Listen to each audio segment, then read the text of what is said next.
Bonjour, bonjour, bienvenue à toutes et à tous sur Cocotte TV. Aujourd'hui, une nouvelle vidéo de présentation qui porte sur le boîtier Thermaltake U37 RGB. Un boîtier qui est vraiment assez spécifique et qu'on aime beaucoup.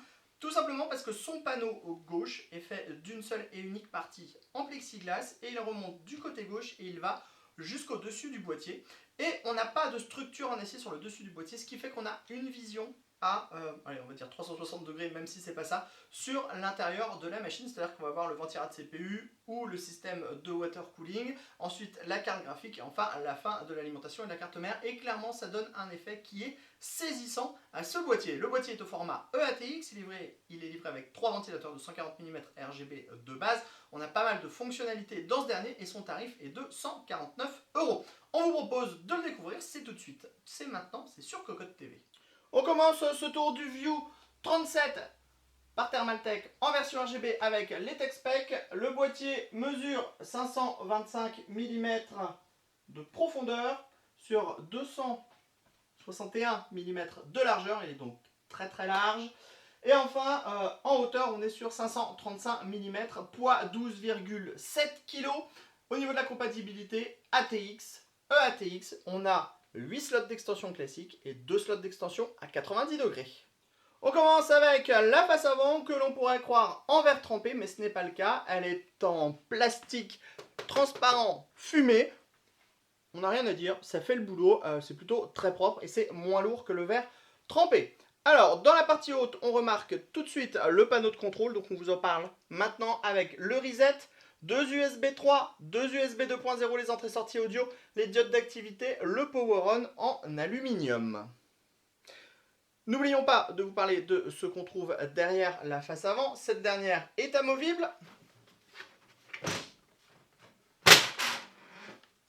On l'attrape tout simplement par le bas.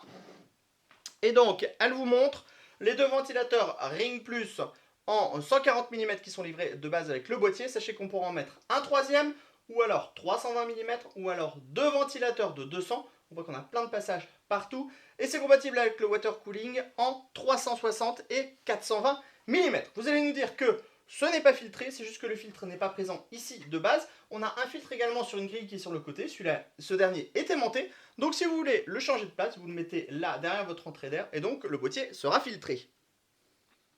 On continue sur le côté gauche, notre côté préféré tout simplement grâce à cette courbure dans le panneau. Le panneau est là aussi en composite, ce n'est pas du verre trempé. On a des pourtours qui sont peints en noir brillant pour avoir une plus jolie harmonie, pour ne pas voir la structure du boîtier. On a des baguettes en plastique avec de l'acier qui viennent maintenir la glace et franchement c'est absolument superbe. Ce coin est juste magnifique. On le dit. Sur le côté, on trouve également une ouïe d'aération avec du mesh. On va retrouver la même ouïe de l'autre côté. On passe maintenant sur le côté droit. On retrouve la courbure dans une partie en acier. Ensuite, on a une porte en acier avec une grille d'aération et un filtre en mèche aimanté que l'on pourra placer à l'avant si on le désire. On retrouve la deuxième grille d'aération sur la face avant, là aussi avec du mesh. On passe maintenant à l'arrière, on voit la structure ronde ici. Sachez que pour le transport, vous avez une petite partie en plastique qui vient se visser avec 4 vis et qui vient maintenir le tout en place. Ensuite, on va avoir une grille avec un ventilateur de 140 mm, réglage sur 4 cm de hauteur, 6 cm de hauteur si on passe en ventilateur de 120 mm. Sachez que le ventilateur est un Ring Plus RGB, emplacement de la plaque Yoshi de la carte mère, 8 slots d'extension avec des slots ajourés et montage par vis à main, 2 slots à 90 degrés ajourés, montage par vis à main, alimentation dans le bas, patin en mousse et en dessous de tout ça, un grand dispositif qui va vous permettre de filtrer toute la partie basse du boîtier. Sur le dessus, aucun équipement, mais vous le voyez sur ce plan, on se rend beaucoup plus compte du fait qu'on n'a aucune structure sur le dessus du boîtier. En fait, le boîtier, au lieu d'être composé avec le panneau du dessous, panneau latéral gauche, panneau latéral droite, panneau avant, panneau arrière et panneau supérieur, on a en fait juste le panneau avant, le panneau droit, le panneau arrière, le panneau du dessous et donc cette porte qui vient remplacer le panneau du dessus et le panneau du côté. Et clairement, c'est juste superbe puisque ça permettra de voir absolument toute la configuration qui sera à l'intérieur de votre boîtier. Et on vous le dit, on adore. On termine maintenant sous le boîtier. Alors on vous le redit, ça fait vraiment très bizarre parce que face à un mur blanc, on a l'impression que le boîtier est juste vide de ce côté-là. Sous le boîtier, on a les structures en plastique qui accueillent les patins en caoutchouc et on a un grand filtre qui va protéger l'emplacement de l'alimentation, mais aussi deux emplacements en 120-140 mm. Allez, on se lance à l'intérieur de ce View 37 par Thermaltake et vous allez voir, le châssis est quelque peu différent, notamment parce qu'on n'a pas de montant sur la partie supérieure en raison de la vitre qui est courbe. Et comme on vous le dira pendant le montage, ça simplifie vraiment ce dernier parce qu'on peut passer ses petites mains absolument partout. Ensuite, on a des passages à plein d'endroits, des caches en caoutchouc sur les principaux, un large accès backplate, une très grosse compatibilité au niveau des cartes mères puisqu'on pourra aller jusqu'à du ATX. On a une cage HDD intégralement amovible qui propose des paniers qui sont compatibles 2,5 pouces, 3,5 pouces. On a ici un dispositif pour pouvoir installer la carte graphique à 90 degrés avec deux slots. On en a 8 derrière classique, l'emplacement de l'alimentation dans le bas avec des patins en mousse, un filtre en dessous amovible et à l'avant ou dans le fond des grosses possibilités d'intégration au niveau du water cooling.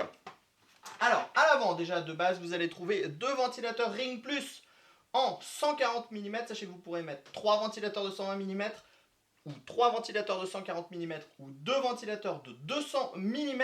Et en water cooling, vous pourrez faire du 360 ou du 420 mm à l'avant. Ensuite, sur le côté, ici, il y a aussi la possibilité de monter du radiateur de water cooling. On a les encoches absolument partout. Vous pourrez aussi mettre des ventilateurs si vous le désirez.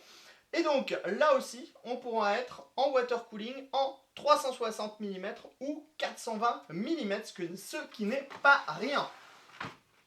À l'arrière, on retrouve un autre ventilateur Ring Plus en 140 mm sur une grille qui permettra un bon réglage au niveau de la hauteur. Les deux slots à 90 degrés, les slots classiques, montage par vis à main. Enfin, on pourrait terminer dans le haut, mais nous n'avons strictement rien à vous montrer dans le haut puisqu'il n'y a pas de structure au niveau du châssis.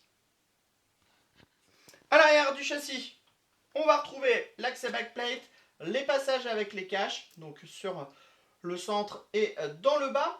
On va retrouver les différentes encoches ici pour l'aspiration ou l'expulsion de l'air chaud si on monte un radiateur de water cooling en interne. On remarque également 4 plateaux pour des disques durs, donc un disque dur par plateau ou 2 SSD par plateau, donc ça veut dire 8 SSD possibles à l'arrière ou 4 disques durs. Ça s'ajoute avec la cache qui est compatible 3 disques durs ou 3 SSD. Ça fait donc beaucoup d'emplacements pour le stockage. Le stockage n'a vraiment pas été oublié et c'est plutôt une très bonne chose. Ensuite, derrière le plateau de carte mère, on a plus de 3 cm très facilement. On pourra donc organiser l'arrière du plateau de la carte mère de façon assez facile.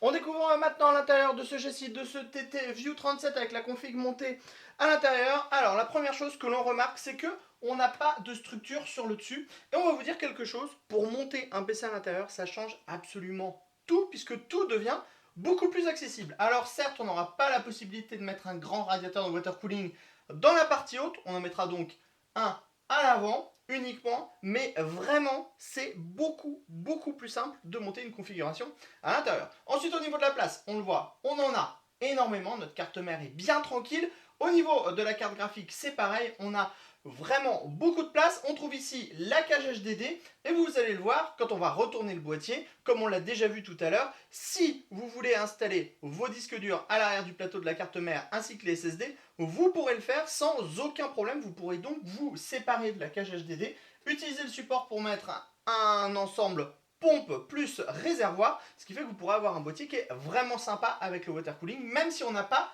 cet espace sur le haut.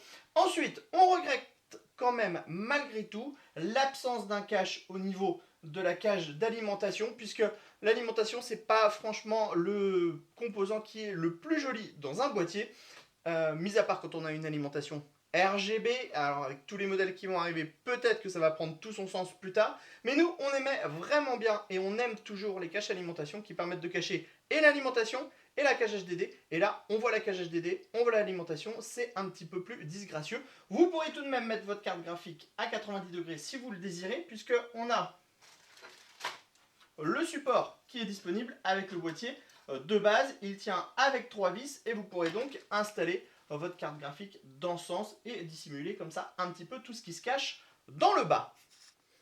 À l'arrière, l'agencement est classique. On a des passages avec des caches en caoutchouc, la possibilité de mettre pas mal de colliers un petit peu partout. Et comme on vous le disait, vous pourrez mettre un disque dur ici, un second disque dur là, un troisième ici, un quatrième là, ou alors 8 SSD. On en a déjà parlé tout à l'heure. Les plateaux sont amovibles, ils sont juste maintenus avec une vis à main. Ensuite, l'organisation est plutôt classique. On a un passage où on va tout regrouper au centre et on va distribuer tout à l'intérieur du boîtier. On se retrouve tout de suite avec le boîtier allumé. On termine donc avec cette présentation du TTView 37 RGB avec justement le système RGB. On a 3 ventilateurs de base qui vont permettre vraiment beaucoup de modes. Sachez que le petit boîtier qui gère le RGB qui est livré avec le boîtier permettra aussi de gérer la ventilation. Sachez que de base, en mode silencieux, on entend tout de même les 3 ventilateurs. Quand on passe au maximum, on les entend beaucoup plus. Alors certes, on aura un refroidissement qui sera plutôt efficace parce qu'il faut savoir qu'on n'a aucune ouverture sur le dessus du boîtier, sur ce magnifique panneau là qui est ondulé. Donc c'est vrai qu'on a des ventilateurs qui soufflent pas mal. Ensuite, après, au niveau du RGB, vous allez avoir 3 boutons. Le premier pour la vitesse des ventilateurs, le deuxième pour le mode de fonctionnement des lumières, le troisième pour choisir la couleur et le quatrième pour la vitesse des couleurs. Alors, si on appuie sur les couleurs, ça vous change tout simplement les couleurs. Surtout si on appuie sur Light Mode, donc ça va vous faire défiler tous les différents modes qu'on a pour le RGB. Ensuite, on a justement les couleurs.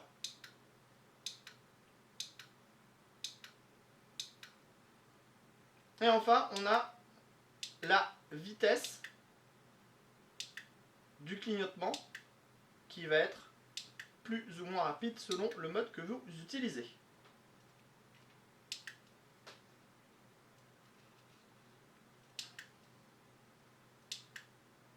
Donc, si on passe sur le mode avec les couleurs, vous allez le voir comme ceci.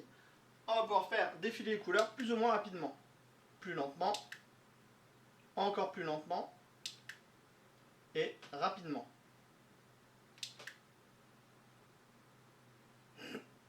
Clairement, ça donne des effets qui sont très sympas. Chose très intéressante, dans le bundle, TT livre en fait une petite équerre à placer à l'arrière du boîtier, ce qui fait qu'en fait vous avez accès au boîtier de contrôle sans forcément passer sur le côté, et ça c'est plutôt une très bonne chose. Sur ce, on vous dit à bientôt sur Cocotte TV pour nos prochaines vidéos et sur cocotland.com pour toutes nos news et tous nos articles à propos de matériel informatique.